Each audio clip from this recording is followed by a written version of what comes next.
Let's lock in. Robeisy Ramirez quits alleged double vision as a result of an elbow that he suffered from Rafael Espinoza in his fight last night. Now, a lot of people were upset with him choosing to bow out of the fight. They were saying that he was looking for a way out. Fight was getting heated, and the tide was beginning to turn in Espinoza's favor, and he just quit. And if you look at it, they were squaring up, they were facing off, they were about to squabble up, right? And then he just turned around and said, "Nah, I'm good," and walked to his corner. Now they were saying that he got hit with an elbow. ESPN's truck was looking for that elbow and they could never find that elbow. They did not find that elbow, and people were saying he quit. A lot of people were on him saying, like, you got to have the dog in you. You know, you got to have the spirit of Mickey Ward or Turo Gotti.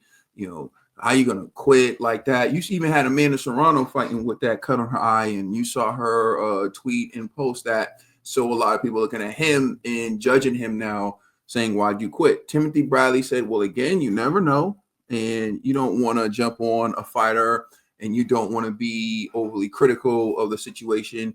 You want to give him some time. Let's wait and see what comes out about the eye." Here's what I'll tell you, right? I didn't like the way some of the commentators were talking about Robeisy Ramirez, because they don't even step in the ring, or never probably even stepped in the ring to take any punches. And it's easy to be like, "Oh, you should stand up there and take them punches," when you never took the punches. And if you've been in the ring and you've taken the punches before, you understand certain things.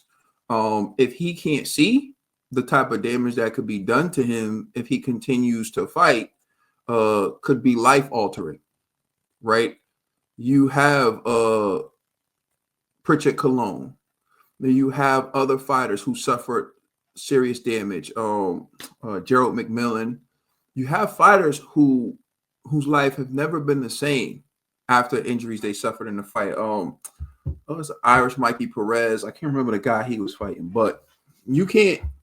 Patrick Day, who passed away after the fight. People who died after the fight. If someone can't see and they determine that continuing the fight without the vision is too much for them, then who are you to judge them? Whereas you do have warriors. You do have warriors like Mickey Ward or Turo Thunder Gotti.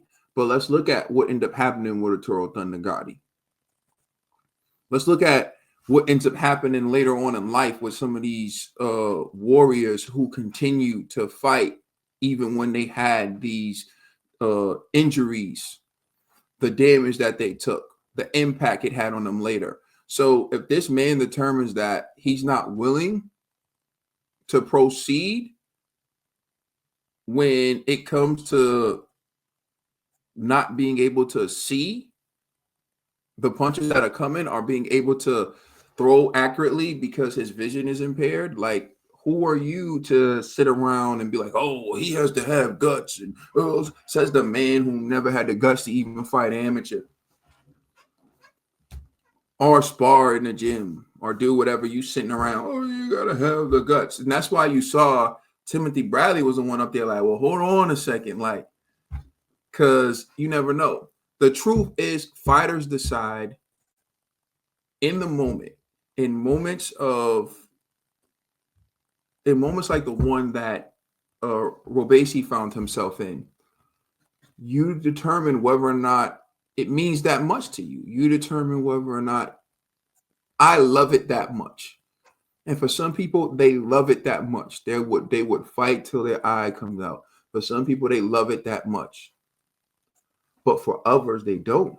And that's where they learn it. Like, remember Victor Ortiz, what fight was it? Was it Marcos Maidana?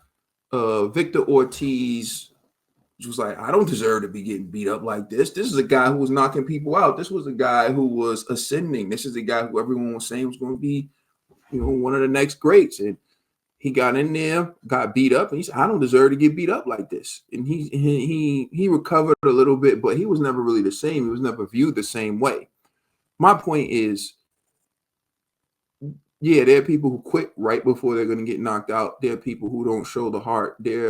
But there are people who have legitimate reasons. Think of recently Daniel Dubois. against against Joe Joyce. Daniel Dubois took a knee because his eye, right? He was getting peppered with that Joe Joyce jab, and he took a knee. He had damage to his eye. They say it was a broken orbital bone. I don't know. I haven't seen the medical records, but the point is he took a knee, and many people said that he quit. Fast forward to today, he's the IBF champion who has beaten Philip Hergovich, who's beaten Anthony Joshua, um, who's beaten Gerald Big Baby Miller, and he even put up a decent showing against Usyk until fatigue really took him out. But still, he went on to recover from that because he learned later in the moment when he fought Joe Joyce, he said, "Nah, like I can't do it. I don't love it that much." And then after all the backlash and everything that happened, he realized, maybe I do love it.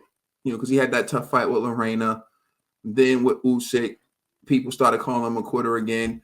And then Philip Hergovich, Gerald Miller, and Anthony Joshua, it was like he learned his lesson. He said, "Look, I'm not giving up like that anymore. I'm not." So regardless of how you feel about the situation, to sit there and just disrespect the fighter or hop on the fighter and be like, "Oh, you got to keep going." Did he quit? Yeah, I think he quit. Why? Because you got one good eye, you can still fight. I've seen other fighters do it. But the real question is, if I was in the same situation, would I keep fighting? And I'm going to be honest with you. The answer is it all depends. It depends on my circumstance in life. Like, do I really need to win this fight? You know, how I'm feeling. But you can't sit there and just jump on people and say whatever. Personally, I would have loved to have seen him try to get out of that round, make it to the next round to see if his vision came back. Assuming he was telling the truth. The old saying is that Sonny Liston put something in Muhammad Ali's eyes and he couldn't see for a few rounds, but he fought through it until whatever was put in his eyes wore off, right? I would have loved to have seen if he could have regained his vision. I just think the way he walked away looked bad. Like he didn't get hit with something massive. It wasn't like he was against the ropes in danger and he couldn't see or prevent heavy punches from landing. It just looked like they were about to square up and he just said, "No, I quit." And I think that's where he's getting the criticism. If it would have been the result of a big punch, onslaught where he couldn't stop anything and he just threw his hands up and said, "Look, I can't see, like this is too dangerous," I think people would have given him a break. But it just looked like he wasn't even willing to try to get out and around. And I think that's what's causing a lot of the criticism. But anyway, let me know what you think in the comment section. Please like, share, subscribe. It's Caden. I'm out. Peace.